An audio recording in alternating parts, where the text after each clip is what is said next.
2 American airmen ejected from a fighter jet over Iranian territory.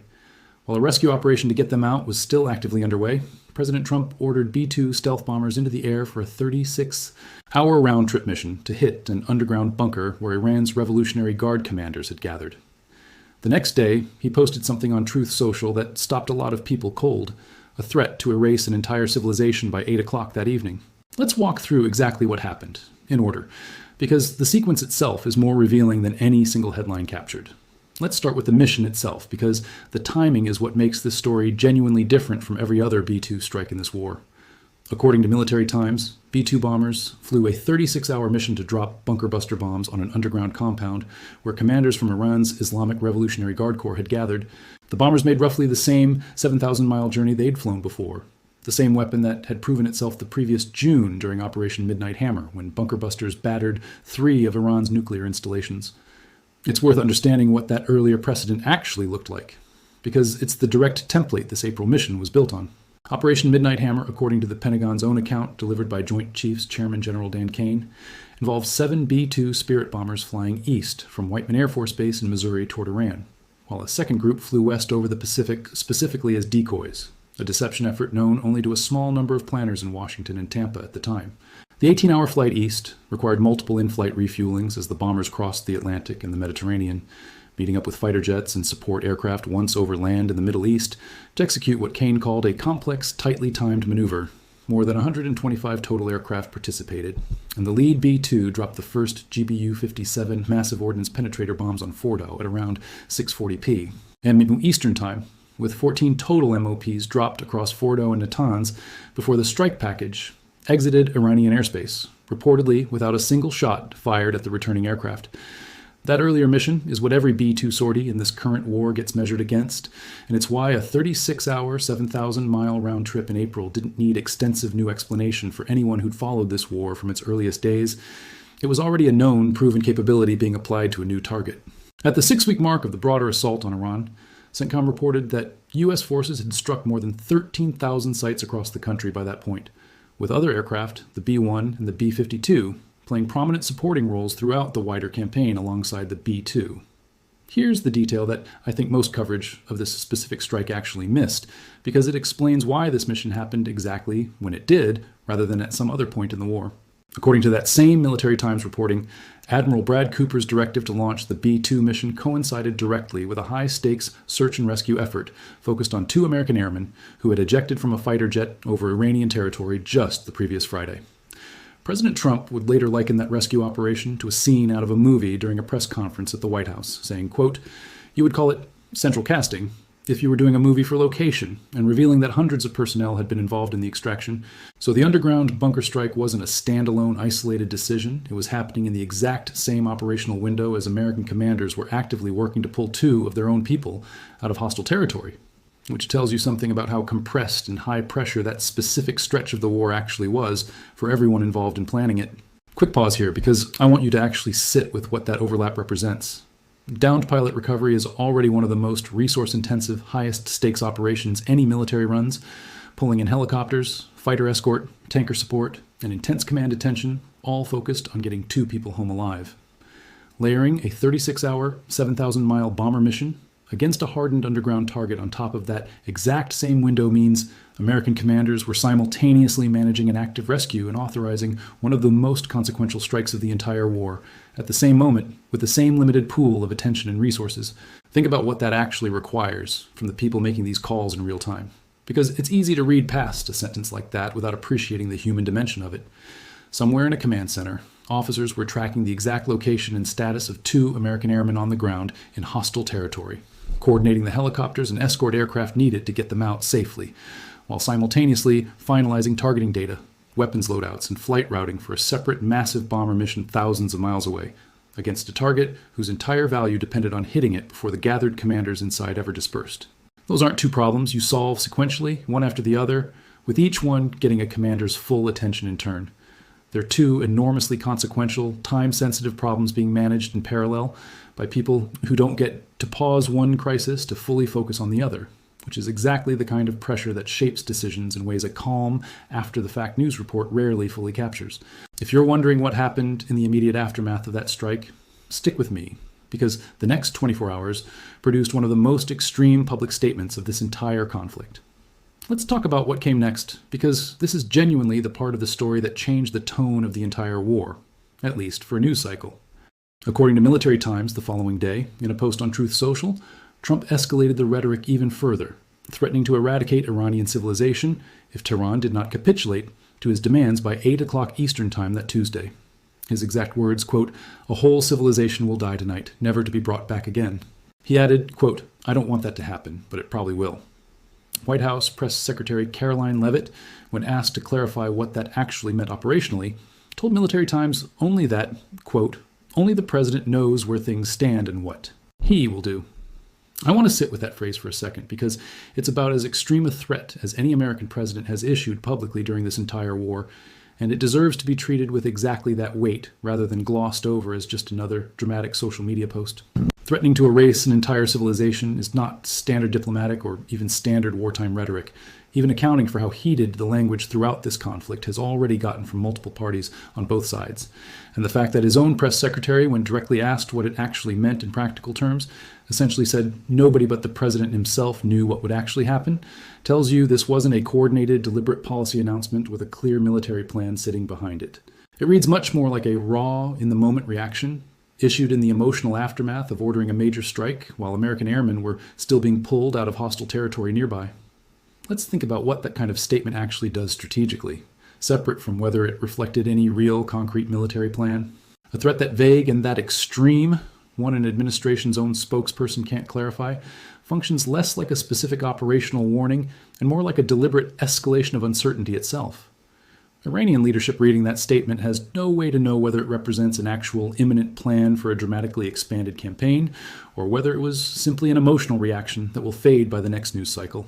That uncertainty can be a genuine tool of pressure in the hands of a government trying to force an adversary's hand, but it's also a genuinely risky one, because a threat that extreme, if it's ever read as anything less than fully credible, can end up undermining the credibility of every subsequent threat that follows it. Once you've said the words, "A whole civilization will die tonight," and then nothing close to that scale actually happens, the next threat you issue, however serious, has to work harder to be believed.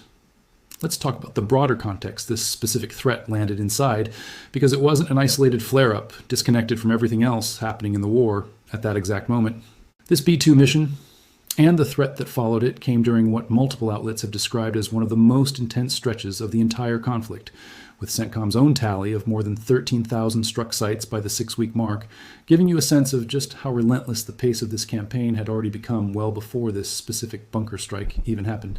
Layer in an active downed airman rescue, a major bunker buster mission against senior IRGC leadership, and a presidential threat to erase an entire civilization, all within roughly 48 hours of each other, and you get a genuinely accurate picture of how volatile this specific stretch of the war actually was, far more volatile than a single headline about one bombing run could ever fully capture on its own.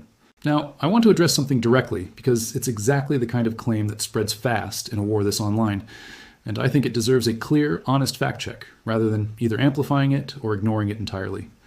At various points during this conflict, footage has circulated online claiming to show a B-2 bomber being shot down over Iran. According to a fact check specifically examining one such video, showing what was described as a large aerial object shot down near Mount Damavand in northern Iran, with a burning object falling from the sky before exploding on impact, the original person who posted that footage, journalist Suleiman Ahmed, never actually claimed it was a B-2 bomber himself.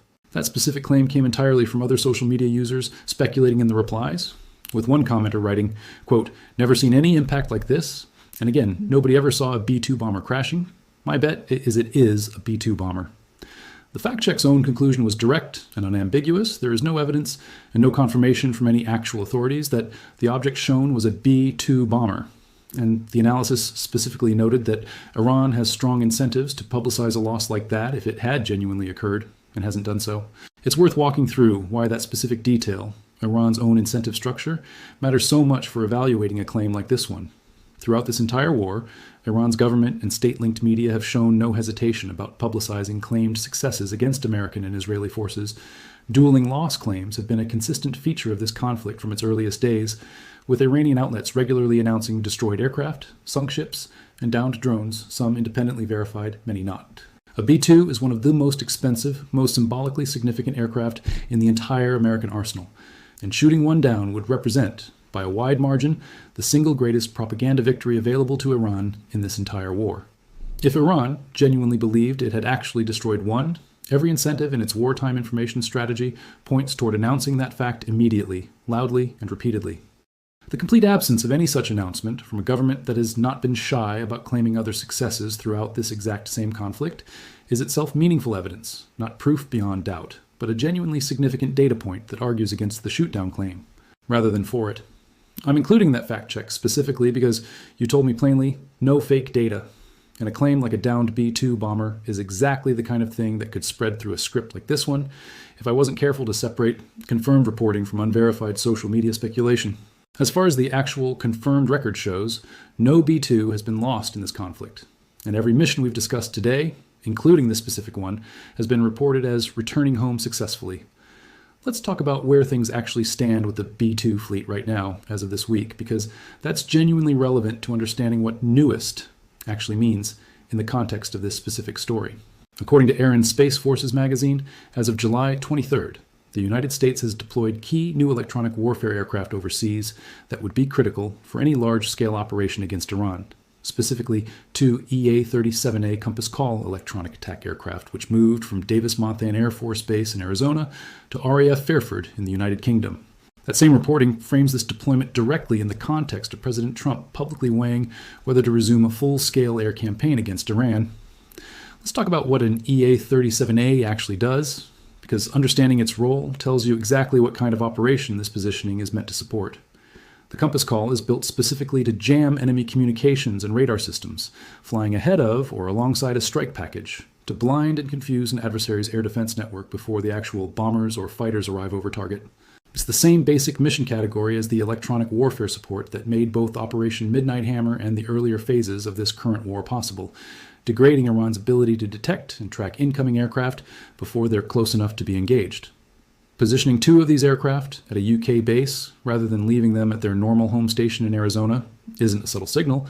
It's a specific, concrete step that shortens the response time between an order to resume large-scale strikes and the actual ability to execute one, because the electronic warfare support that any renewed B-2 campaign would need is now sitting significantly closer to the actual theater of operations.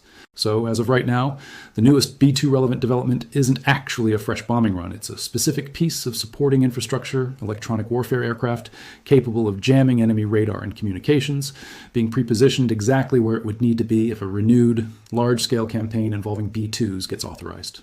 That's worth understanding clearly, because it means the honest, current answer to, what's the newest B-2 development, isn't a dramatic new strike. It's a quieter, more logistical signal that the option to resume one is being actively kept warm. According to that same reporting, the Pentagon's own cost estimate for the entire Iran war had risen to $37.5 billion, according to testimony Defense Secretary Pete Hegseth gave to a congressional committee on July 21st, and that without emergency supplemental funding, the department would face real budget constraints, continuing operations at the current pace. Think about the tension sitting inside those two facts placed right next to each other. On one hand, the physical infrastructure for a renewed, large-scale bombing campaign is actively being repositioned into place. On the other, the same Defense Department repositioning that infrastructure is telling Congress, on the record, that it needs emergency funding just to keep sustaining operations at the pace they've already been running. That's not a contradiction exactly. Militaries routinely position assets for options they may never actually use. That's a normal part of deterrence and contingency planning. But it does tell you that any decision to actually launch a renewed B-2 campaign right now would be made against a backdrop of genuine financial strain, not from a position of unlimited, unconstrained resources, which is worth remembering the next time a headline suggests military escalation is simply a matter of presidential will alone. So even as the infrastructure for a potential new B-2 involved campaign gets quietly repositioned into place, the actual financial capacity to sustain that kind of campaign indefinitely is being questioned in the same congressional testimony at nearly the same moment. Let's also talk about a detail that's easy to miss entirely, because it's more about the aircraft's identity than about any single mission, but it tells you something about how this specific war has been perceived even by the people flying it. According to reporting from the war zone, new images of B-2s heading out on an epic fury sortie in March showed at least two jets with distinctive squares arranged along their leading edges, something like informal mission markings. That same reporting noted that while B-1s and B-52s have forward deployed to bases in the United Kingdom for their missions over and near Iran, the B-2s have continued flying smaller numbers of missions directly from their home base at Whiteman Air Force Base in Missouri, with no evidence, according to that reporting, that B-2s have operated out of Diego Garcia or anywhere else for this specific war effort. That's a meaningful operational detail worth sitting with, because it tells you something the raw strike numbers alone don't capture. Every other major bomber flying missions connected to this war has needed forward basing, a location physically closer to the actual fighting to make the logistics of sustained operations manageable. The B-2 hasn't needed that. Every single mission connected to this entire conflict, going all the way back to Operation Midnight Hammer, has been flown as a genuine round trip from the continental United States, refueling in the air along the way, rather than ever actually landing anywhere closer to Iran. That's exactly the kind of intercontinental reach that makes the aircraft's 30-plus-year-old stealth design still function as, in that outlet's own words, a more prized national asset now than at any other point in its career. A bomber that can strike anywhere on the planet and fly home without ever touching down on foreign soil is a genuinely different strategic tool than one that requires forward basing, because it removes an entire category of political and logistical complexity. No foreign government has to grant basing rights. No forward base becomes a target for retaliation. And no local political controversy over hosting American bombers ever has to get managed. Let's step back and put all of this together, because I think the real story sitting underneath the individual pieces we've covered today is about just how much pressure gets compressed into a single, narrow window during the most intense stretches of a war like this one. In roughly a 48-hour period back in early April, American commanders were simultaneously running an active rescue operation for 2 downed airmen, authorizing and executing a 36-hour bomber mission against senior enemy leadership, and watching their own president issue one of the most extreme public threats of the entire conflict, seemingly in direct emotional response to everything happening around him in that exact same window. None of those 3 things happened because of some carefully sequenced, calm, strategic plan laid out weeks in advance. They happened because a war moving this fast compresses enormous decisions into incredibly short timeframes, and the public record of exactly how those decisions actually got made, in what order, under what pressure, rarely gets fully reconstructed until well after the fact, if it ever does at all. That compression matters for how you should read every single headline coming out of this war, including the ones still to come.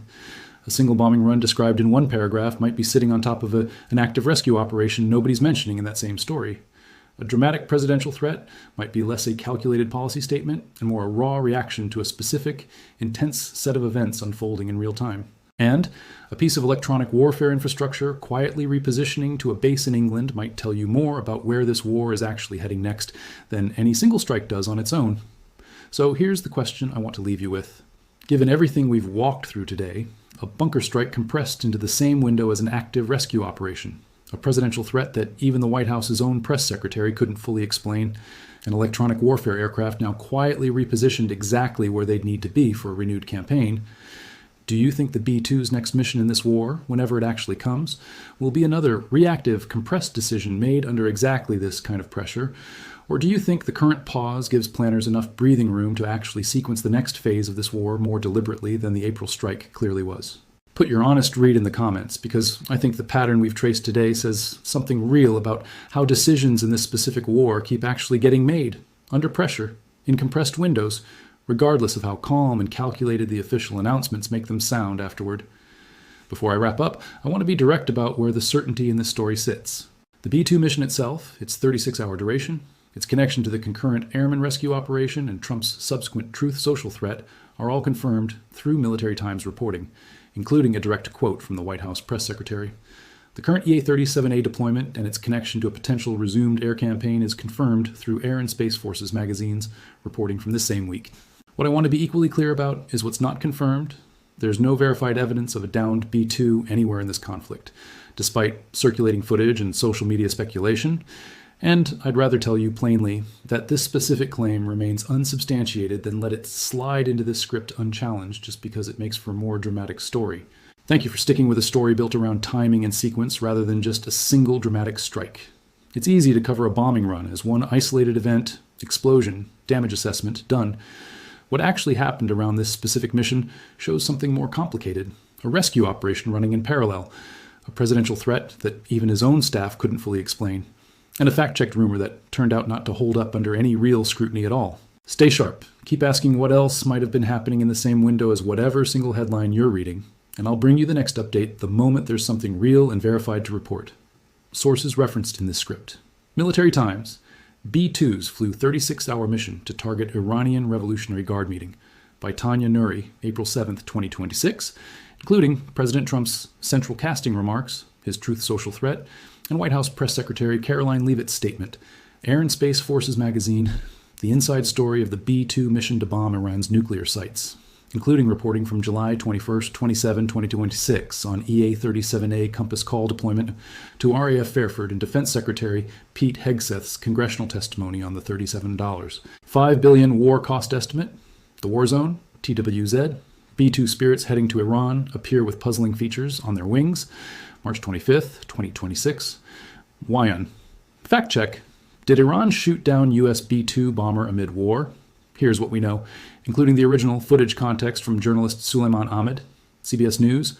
Pentagon reveals how B-2 bombers struck Iran nuclear sites in mission dubbed Operation Midnight Hammer. For background on the earlier June 2025 B-2 precedent. The Hill.